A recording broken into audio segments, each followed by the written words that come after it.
Jeg skal vise jer reglerne til Mosquito. Man starter med at lægge myggen og æblet og blomsten herude.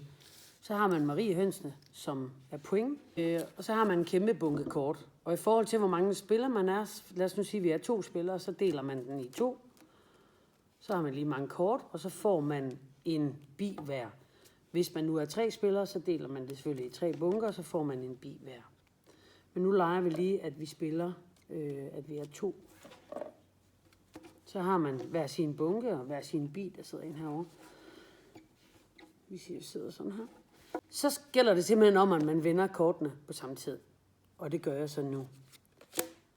Hvis man begge to får en bi, så skal man være den, der først sætter bien på blomsten.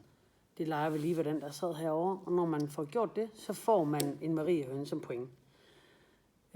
Og så går man videre, og så vender man igen. Hvis man får 2 æbler, så er det den, der først får æblet. Det var den her, som får et point. Så lægger man æblet tilbage. Hvis begge to får en myg, så er det den, der klasker myggen først, der får et point. Det var den herovre. Og sådan fortsætter man bare indtil at man har fået 5 point, eller bliver man enige om, at man skal spille til 10, indtil man får 10 point. Så bliver man bare ved med at vende kort, indtil man får 2 ens. Og lige så snart, at man har brugt hele bunken, så kan man lige hurtigt blande den igen, og så starter man bare forfra, hvis man ikke har fået det antal brikker, man bliver enige om. Spiller til 5, så har ham herovre på den. Det var sådan set Mosquito.